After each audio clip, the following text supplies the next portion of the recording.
नमस्कार मित्रों, सनातन धर्म डायरीज में आपका स्वागत है। आज मैं आपको श्री हरि विष्णु के एक अंतिम अवतार के रूप में बताने जा रही हूँ, जो श्री हरि विष्णु का होगा अंतिम अवतार में जन्म। आखिरकार वह कौन सा जन्म होगा? कल्कि अवतार उनका अंतिम जन्म होगा। मित्रों, आज मैं आपको श्री हरि विष्णु के कल्कि अवतार के बारे में 7 बातें बताने जा रही हूँ, जो कि अपने आप में बहुत महत्वपूर्ण रहती हैं। आखिरकार श्री हरि विष्णु का कहाँ होगा कल्कि अवतार में जन्म, और भारत में उनका जन्म किस स्थान पे होगा, इन्हीं के बारे में मैं आपको 7 महत्वपूर्ण बातें अपने वीडियो के माध्यम से बताने जा रही हूँ। हिंदू धर्म में कल्कि अवतार के बारे में वर्णन मिलता है, जिसके बारे में कहा गया है कि भगवान विष्णु का यानी कि श्री हरि विष्णु का अंतिम अवतार कलयुग में कल्कि के रूप में होने वाला है। वेदों के अनुसार श्री हरि विष्णु का जन्म कल्कि अवतार में होगा। कल्कि अवतार के बारे में वर्णित मिलता है कि कहा जाता है कि कलयुग का अंत करने के लिए भगवान कल्कि का अवतार लेंगे और दुष्टों का नाश करेंगे। उसके बाद से सतयुग का फिर से प्रारंभ हो जाएगा। स्कंद पुराण में भी कल्कि अवतार के बारे में पूर्ण रूप से बताया गया है। उत्तर प्रदेश के संभल में कल्कि धाम का निर्माण हो रहा है। तो आइए जानते हैं भगवान विष्णु के कल्कि अवतार के बारे में 7 महत्वपूर्ण बातें। वहीं नंबर 1 पे है, श्रीमद् भागवत के अनुसार भगवान कल्कि का जन्म भारत के संभल गांव में होगा। यानी कि श्री हरि विष्णु जब कल्कि अवतार में जन्म लेंगे तो वह संभल जिले में लेने वाले हैं, जो कि उत्तर प्रदेश के राज्य में पड़ता है। और श्री हरि विष्णु का कल्कि रूप में वहीं पर अवतार होगा। वहाँ के ब्राह्मण विष्णु यश के घर पर भगवान विष्णु का कल्कि अवतार होगा। यानी कि जो उनका कुल होगा वह विष्णु यश के घर में होने वाला है। विष्णु जी का अवतार होगा। विष्णु यश उदार हृदय और भक्ति भावना से युक्त होंगे। यानी कि वे बहुत ज़्यादा भक्ति करने वाले और ब्राह्मण के घर में श्री हरि विष्णु जन्म लेने वाले हैं। भगवान वहीं नंबर 2 पे है, भगवान कल्कि के अवतार का वर्णन करते हुए बताया गया है कि वे तेज दौड़ने वाले सफ़ेद घोड़े देवदत्त पर सवार होकर तलवार से दुष्टों का संहार करेंगे और धर्म की रक्षा करेंगे। वैसे भी जब जब अधर्म बढ़ने लगता है तब श्री हरि विष्णु पृथ्वी पे जन्म लेते हैं। जब कलयुग अपनी अंतिम सीमा में होगा, यानी कि कलयुग अपनी चरम सीमा में होगा, कलयुग का अंत प्रारंभ हो चुका है। वैसे भी कलयुग अब अंतिम कगार में प्रारंभ हो चुका है। कलयुग अपने आप में एक दुष्टनाशक युग कहा जाता है।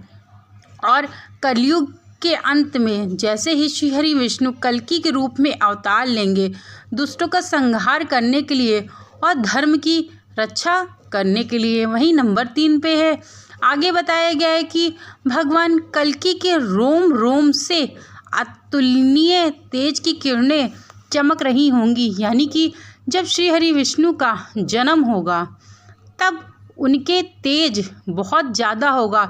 सूर्य की किरणों के समान उनका तेज होने वाला है। वे अपने घोड़े पर सवार होकर पूरी पृथ्वी का भ्रमण करेंगे, सभी दैवीय गुणों से संपन्न होंगे।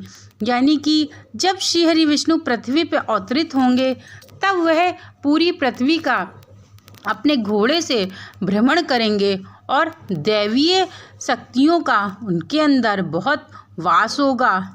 वहीं नंबर 4 पे है, वे राजा के भेष में छिपे हुए अत्याचारियों का दमन करेंगे, उन दुष्टों का अंत करेंगे जो धर्म और सज्जनता का ढोंग करते हैं। यानी कि जो भी व्यक्ति दिखाता कुछ है और होता कुछ है, अधर्म का मार्ग पकड़े हुए है, उन व्यक्तियों का श्री हरि विष्णु अंतिम करने आएंगे। यानी कि उनका संहार करने के लिए पृथ्वी पर आने वाले हैं।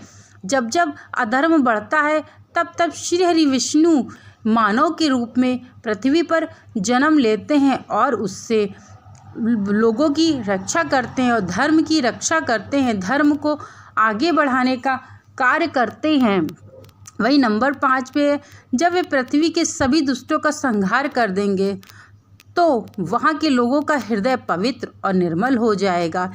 यानी कि जब जितने भी दुष्ट लोग होंगे, जितना कलयुग का संहार कर देंगे और जब उनका हृदय एकदम पवित्र और निर्मल हो जाएगा, उन लोगों के हृदय में भगवान वासुदेव विराजमान होंगे। यानी कि स्वयं श्री हरि विष्णु उनके हृदय में विराजमान हो जाएंगे और उससे फिर से एक सतयुग का आगमन प्रारंभ हो जाएगा। कहा जाता है कि जब जब पृथ्वी पे अधर्म बढ़ेगा तब तक श्री हरि विष्णु अवतरित होंगे, अपना जन्म पृथ्वी पर जरूर से ज़रूर लेंगे।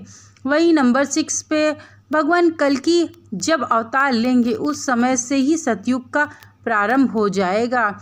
यानी कि जिस समय पृथ्वी पे श्री हरि विष्णु अवतरित होंगे, उनका जन्म होगा, प्रकट होंगे, तो उसी समय से ही सतयुग का प्रारंभ हो जाएगा। उस समय के सभी जीव तत्व गुणों से भर जाएंगे। यानी कि उनके हृदय में जो भी चीज़ें हैं वह निकाल फेंकेंगे और उनके मन में सच्चे हृदय से एक सतयुग का आगमन होगा और उनके द्वारा किए गए दुष्टों का संहार से ही जीवन फिर से प्रारंभ होगा। अंतिम समय में ही वह कलयुग के आएंगे। यानी कि जब कलयुग अपनी सर्वश्रेष्ठ सीमा पे होगा, बिल्कुल जब व्यक्ति एक दूसरे को नहीं समझेगा, गाय को गाय नहीं समझेगा, कुत्ते को कुत्ता नहीं समझेगा, गाय और कुत्ते का मांस जब व्यक्ति खाने लगेगा कलयुग में, कलयुग इतना भयंकर होगा कि मनुष्य, एक स्त्री अपने पति को पति नहीं समझेगी, एक स्त्री गैर मर्दों के साथ संबंध बनाएगी और पुरुष भी गैर स्त्रियों के साथ संबंध बनाएगा। कहा जाता है कि कलयुग की इतनी भयानक होगी कि मनुष्य जो होगा एक एक बूंद बूंद के लिए तरस जाएगा पानी के और उसके जीवन में त्राही त्राही मच जाएगा। यहाँ तक कि जब कलयुग के समय में जब मानव को भूख लगेगी तो वह गाय का मांस भी काट काट के खाना प्रारंभ कर देगा और यहाँ तक कि मनुष्यों का भी मांस व्यक्ति खाने लगेगा। कलयुग इतना भयानक होने वाला है। कलयुग के बारे में श्री हरि विष्णु यानी कि वेद पुराण में भी कहा गया है कि कलयुग का जो प्रारंभ है वह हो चुका है और जब कलयुग का अंत होगा वो बहुत ही भयानक होने वाला है। कलयुग एक नाम मात्र आधारा है।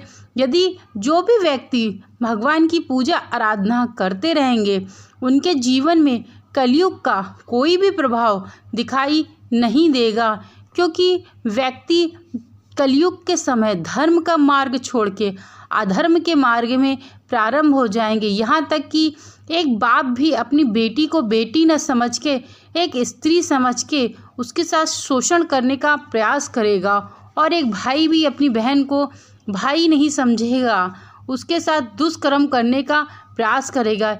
यहाँ तक कि छोटे छोटे बच्चों के साथ भी मनुष्य दुष्कर्म करना प्रारंभ कर देगा। ऐसा होने वाला है कलयुग। वही नंबर 7 पे, पुष्प नक्षत्र के पहले पल में जब सूर्य, चंद्रमा और बृहस्पति एक ही समय एक साथ राशि पर आएंगे उसी समय सतयुग का प्रारंभ हो जाएगा। पुराणों में कहा गया है कि जब पुष्प नक्षत्र कौन होने वाला है? पुष्प नक्षत्र है। कौन कौन एक साथ आएगा? जब पहले पल में, यानी कि जो हम सूर्योदय का समय कहते हैं वही पहला पल होता है।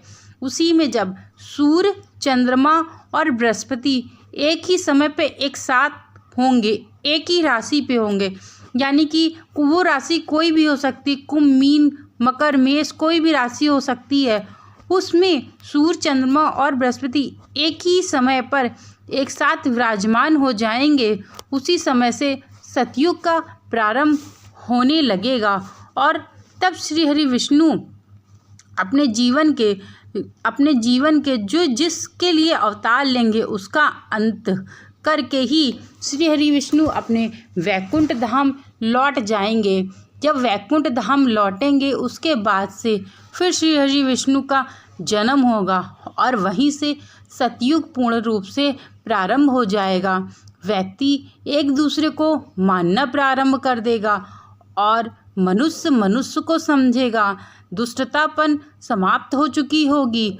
मनुष्य के हृदय में मानव के प्रति सब कुछ आदर व्यवहार होगा और स्त्रियों को मलिनहीन नहीं समझा जाएगा बल्कि उनको दैवी शक्ति के समान समझा जाएगा।